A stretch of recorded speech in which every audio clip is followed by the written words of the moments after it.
Coming up on UITV News. Autopsies are underway on the bodies believed to be those of missing Evansdale girls Lyra Cook Morrissey and Elizabeth Collins. And 71 years after the attack on Pearl Harbor, Iowa's remembering lives lost and honoring veterans. And one teen pop star got snubbed by the Grammys this year. We'll tell you who. All this and more coming your way next. UITV News starts right now.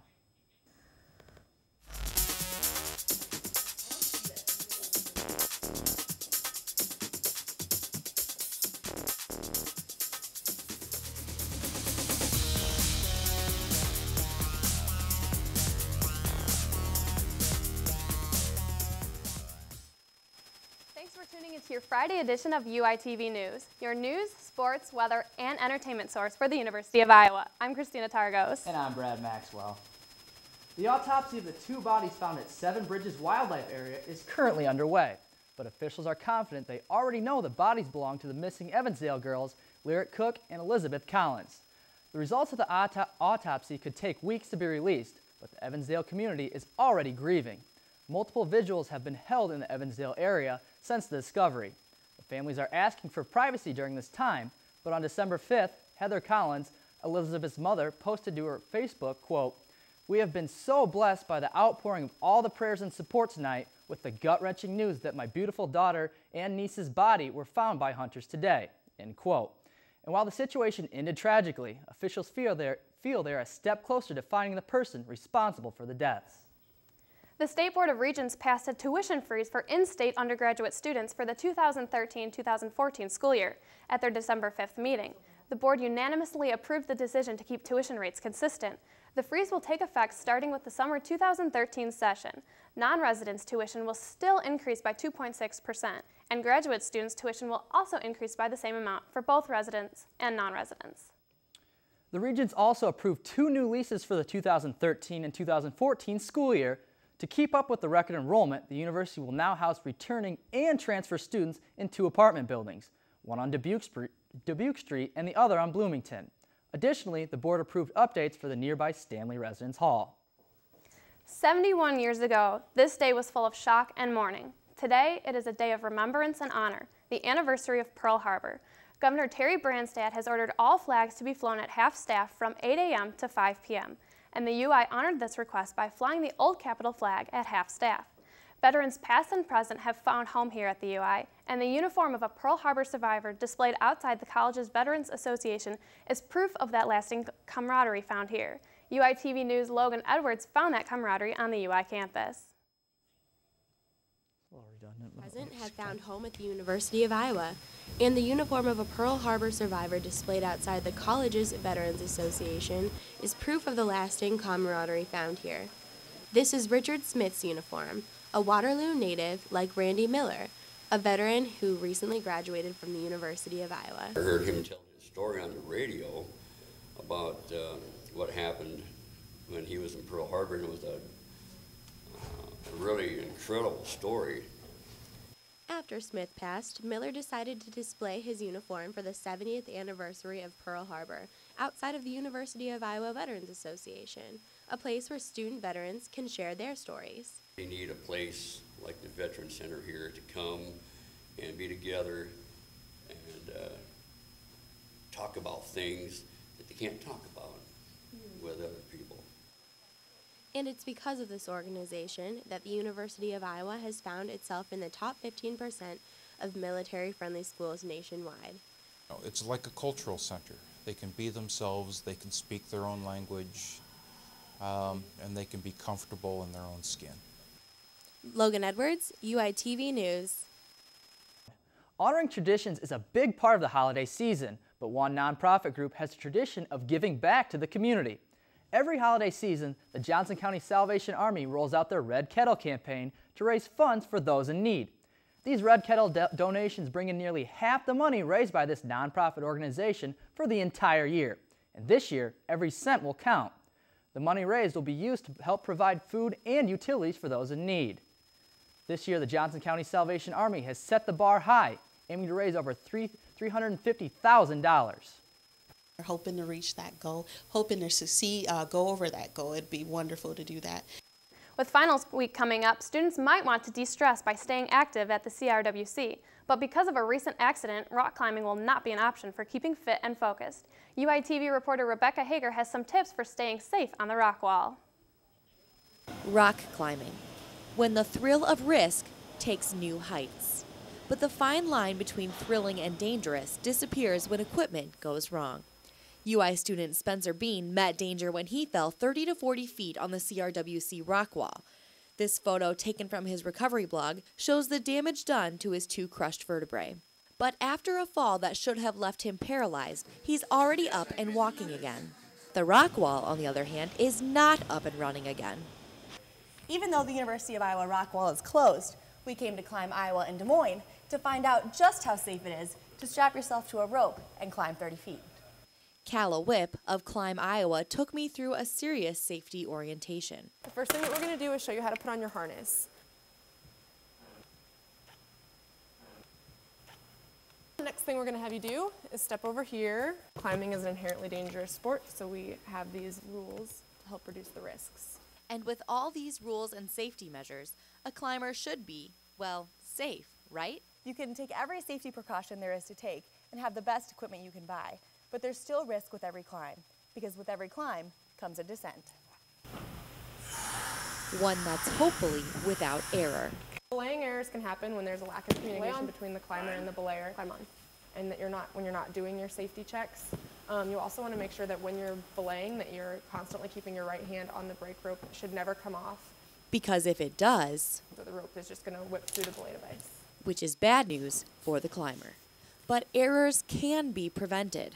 Take precautions when you're checking your harness, when you're checking your belay device, when you're checking your knot. Everything needs to be done properly. And when all the right precautions are taken, a dangerous climb becomes an adventurous sport. It's, like you said, it's an inherently dangerous sport, but that is part of the draw. Just like any other dangerous activity, if you take out the danger, then you don't have climbing anymore. And despite falls and injuries, that thrill is what keeps rock climbers clicking in and climbing up. This is Rebecca Hager, UITV. Still to come on UITV News. It's that time of the season that Hawkeye fans live for. Hear how the women's basketball team turned out for their Cy-Hawk series. But first, let's toss it over to UITV News' Alyssa Bergamini for a look at your weekend weather. Thanks, guys. Tonight we're looking at a temperature of only 29 degrees, and we may be finally getting some of that snow that some of us had been hoping for, with a 50% chance of snow and some possible rain showers. Now taking a look at the rest of the weekend, Saturday there will be a high of 45 degrees with a low of 35 and mostly cloudy all day. And Sunday will be a great day to study for those finals. It will only reach 38 degrees with a 60% chance of rain all day, with a low of around 16. Well, that's all for weather. Back to you guys at the desks. Thanks, Alyssa. And now we'll send it over to UITV News reporter Alicia Denez for your latest sports update. Alicia? The Iowa women's basketball team took on in-state rival Iowa State last night at Carver Hawkeye Arena. The women had an impressive start, to say the least, leading 14-0. Iowa State finally answered with a three-pointer by Nikki Moody, who would go on to pull out 12 points for the Cyclones. At the half, Iowa would only be up by a mere 3 points, with the score sitting at 20-17 Iowa. But Iowa sophomore Melissa Dixon would heat up in the second half with 9 points, helping the Hawkeyes take the win, the final 50-42. Bluder's bunch has battled the dreaded ACL tear with multiple players. Arguably, their best player, Jamie Printy, had to end her season early last year after tearing her ACL in February, and she still is recovering from that injury. This tear is pretty much unavoidable for teams, and the University of Iowa women's soccer team is no exception. Redshirted freshman Jordan Rakas underwent her 4th ACL surgery recently. Reporter Dana Darlimple reports on her road to recovery. ACL injuries are unfortunately becoming increasingly common among athletes, and Jordan Rakas, a sophomore and member of the University of Iowa women's soccer team, knows it all too well. The 19-year-old student athlete hasn't completed a full season of soccer since she was 14 years old. 2 weeks ago, she underwent her 4th ACL surgery after injuring her ACL and meniscus earlier in the season. The ACL, or anterior cruciate ligament, is located here, between the femur and the tibia, and studies show that female athletes are up to 5 times more likely of tearing their ACL than male athletes. This commonality was ever present for the University of Iowa women's soccer team this past season, with 2 recorded season-ending ACL injuries. Men are generally stronger than women, and women don't generally do as much strengthening. So that's like one thing that we work on here is like ACL prevention stuff with the strength and conditioning coaches, so to try and help prevent that. And with 4 ACL injuries, Jordan is a statistic all on her own. You have to like start from square one and get back up to where you were, and it can be exhausting. Like you just get really down on yourself sometimes. So it's really important just to stay positive, but that's really hard. A typical ACL recovery time is 6 to 9 months. Until then, Jordan is once again committed to working hard at an old familiar routine. Dana Dalrymple, UITV News. With women's soccer in the offseason, the team is hoping Jordan will be recovered and ready to go for her sophomore season. Well, hopefully Fran McCaffrey's team can steer clear of any injuries because the Cy-Hawk series continues tonight with the Iowa men's basketball at Carver Hawkeye Arena. It will be a great matchup with the Hawkeyes sitting at 7 wins and 2 losses and the Cyclones 6-2. Last matchup, State walked away with the victory, winning 86-76, but with 5 new freshmen on the Hawks roster getting significant playing time, it's an entirely different ballgame this season. That does it for sports tonight. Back to you guys at the desk. Thanks, Alicia. Well, it's that time of year again, and Grammy nominees have been announced.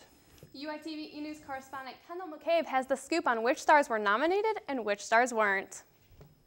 Grammy nominees were announced this week. This year's nominees for Best Artist include a pop group led by an Iowa City native, Fun, R&B crooner Frank Ocean, folk outfit The Lumineers, rock group Alabama Shakes, and country singer Hunter Hayes. Fun and Frank Ocean tied for the most nominations, along with big names like Jay-Z, Kanye West, Mumford & Sons, and the Black Keys' Dan Auerbach. Each received 6 nods total. There was also one notable omission from the list of nominees, dreamy teen Justin Bieber. And college students, take note. 2 2006 grads from the University of Michigan already have a hit on their hands. A Christmas Story, the musical, debuted on Broadway a few days ago to much fanfare. The musical takes the 1983 holiday classic film and turns it up a notch. Remember that infamous kid Flick who got his tongue stuck to the flagpole? Yeah, he sings now. And turning to some local entertainment, one volunteer commitment is making a big difference in Iowa City. I met with him to discuss how his volunteer hours are adding up. IT manager by day, doorman by night. Hours before the curtain rises, head usher Kent Smith dons his bow tie, vest, and gloves. Smith began ushering at the Englert in 2005, but his dedication soon stood out. Since 2005, Kent Smith has welcomed over 250,000 patrons to the Englert Theater. He has also seen more shows than any staff member. He had the most seniority of any of the staff. In 2010, then Governor Chet Culver awarded Smith the Governor's Award for Outstanding Service to the state of Iowa. This October, Smith officially marks his 4,000th hour of volunteer work at the Englert, but he says his 7 years have breezed by.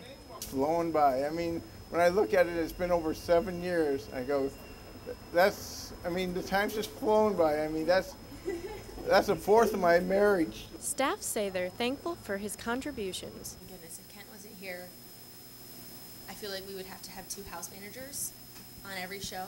Kent also sets the mood for each evening. Well, one of my favorite things to do is to stand outside of the theater with Kent as he's opening the door every night and watch that first point of interaction that people have with the theater. And, I'm grinning and smiling and welcoming people, and Kent is just shining this light on everybody who walks in. No matter how long Kent decides to continue volunteering, his legacy will not soon be forgotten. Kendall McCabe, UITV News. Well, guys, that's all I have from the entertainment world. Back to you at the desk. And before we leave you tonight, check this out.